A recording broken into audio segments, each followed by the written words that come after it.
Welcome to Chapter 5, Physical Agents. So in this particular case, we need to identify the common physical agents within a workplace. So chemicals, things along that line. How and when many of these agents could be hazardous. So some chemicals are inert unless they're added to another chemical or exposed to heat or things along this line. And then controlling the physical agents within the workplace. They may be sources of energy that cause injury or disease, such as flammable materials. The ambient is the condition, as you can see, associated with the given environment. So it's basically the environment that you have around the chemicals. So that can be light, that can be heat, etc. Ionizing, as you can see, is electromagnetic energy. And so things like X-rays, gamma rays, beta particles, a lot of places don't have this, but some that do, like hospitals, they have to, or dentistry places, they have to be very careful with the X-rays for the patients and for the staff. So regular monitoring, shielding, the lead vests, rotating the job so a person only gets small exposures, of course, protective equipment, and extensive training. So in this case, non-ionizing, things like ultraviolet radiation, infrared radiation, microwaves, radio waves, things along this line. Be aware of the fact that they can cause, in some cases, they may even be linked to cancer. And so, radio waves, TV waves, electricity in general. Again, the sun can be a source of all these radiations, and anybody who's gotten a sunburn knows well about that. So again, here's absorption properties for the eye, which I'll kind of skip over. Radiation detectors, because of course you can't sense it, you can't taste it, you can't smell it, you can't feel it. So you have these devices which will tell us whether there is, say, radioactivity. Noise, unwanted sound, and again, can damage hearing. I have a place where I go to take my students on a tour, and the decibel level is at the level of higher than a jet engine. So fortunately with that tour, we wear headsets so we can communicate, but it also provides hearing protection. You would damage your ears instantly if you did not have the headsets on. And so your hearing doesn't come back. So again, you have to pay attention to frequency, duration, and loudness. Again, if anybody's paid attention to people who are in, say, rock bands, and they can go deaf from years of being on stage with very loud music. And you and I can go to a concert and we might come out and we have trouble hearing, but our hearing comes back, but not if we have to go and do 200 concerts a year. There can also be physiological damage that affects the hearing, psychological effects. I had a student a few years ago, very nice young man, and even with his hearing aids, he still just didn't hear all that well. Plus, I believe he was from Russia, so there was an accent. So he had the hearing loss from birth, so he could speak, but it was sometimes difficult to understand him with the accent and with the hearing loss or the way he said certain words. And I was heartbroken one day when he talked to me at the end of class. It was just him and I, and he turned away and said, "I just wish I could hear like you do." Literally, if I could give him one of my good ears to hear, I would have. And it affected his how he was accepted by the other students. Sometimes he didn't understand or didn't hear something. I'd ask a question, he'd miss misunderstand it, say something that was totally not related. People kind of look at him. That's not his fault. But there was a psychological effect.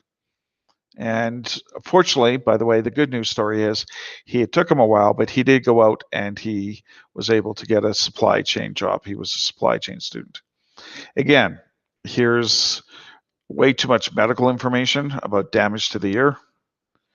Right? Ringing in the ears, deterioration of hearing, which a lot of people get as they get older,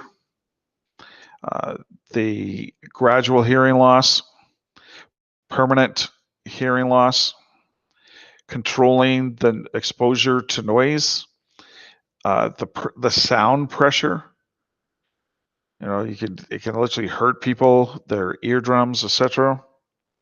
And you've even seen that where if you've been to a place where there's loud cheering, and they even try and get people to, and it actually can hurt to scream louder, which can actually cause you to suffer pain. Ways to absorb this is sound absorbing materials. They do this in cars. One of the differences to keep the cabin of the car quieter. High-end luxury cars use more of it. So it's not always necessarily that the engine is quieter, it's just you can't hear it. And road noise and things along this line. I'm sure at some point we've all had something that's been vibrating and making a noise, and we put sometimes just a piece of paper under it, or a towel, or something like that, and the noise goes down. Or take your phone sometime and put it on a towel when you hear it, when you get a phone call. Yeah, the noise, the sound is greatly deadened. So move the worker away from the noise. That's maybe possible. And so that's a good idea. It's fairly simple. PP&E, if you need to have the worker actually physically there. Again, headsets compared to those little squishy little ear things you put in your ear, which I think most of you have seen and or used. Much better hearing protection. And of course, people who, if you've been on a plane, which I believe most of you probably have, you see that the people who bring the plane in to the gateway, into the terminal, have hearing protection on. Those people would, again, they would, if they worked in it long enough, they would suffer severe hearing loss. Again, rotating the jobs, relocating people, giving rest periods. So you can see this young person has hearing protection on, and that is, so even with the drill, and even the noise around them in a workshop like this person is in. Vibration can cause injuries.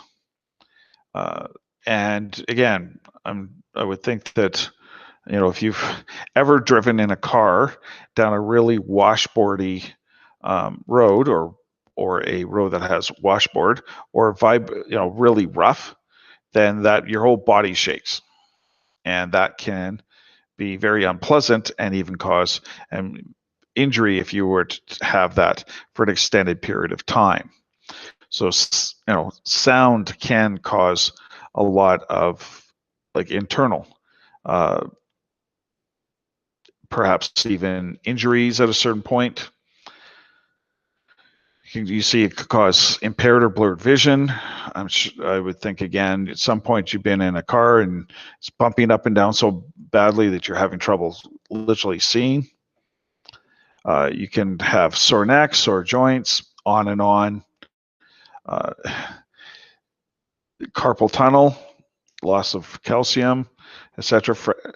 Fragmentation, degenerative nerve system damage. Temperatures, either too hot or too cold. Being from where we are, we tend to focus more on the cold. And there are regulations. You cannot have people working outside if it's a certain temperature. Usually that's about minus 25, or I believe some jurisdictions might allow it for short periods of time, and then they have to come in to warm up. So these are just some different types of stressors. Conduction, where they actually touch. Convection, where one surface adds heat to the surrounding area, like the airflow from a heater, which we enjoy if we want to warm ourselves up. And then sunlight, radiation, which can be positive to a degree. You know, most of us, if not all of us, have certainly enjoyed the feeling of the sun on our face and closed our eyes and just absorbed the heat. So you can see this viewed as a machine. You have the input, food, air, and water, and the energy is to sit, stand, walk, etc. And then of course, that you have heat loss, especially through your head, which is why we Canadians like to wear toques in the wintertime. But you can have too much heat. You can have rashes, cramps, strokes. Heat stroke can be very severe, can cause death.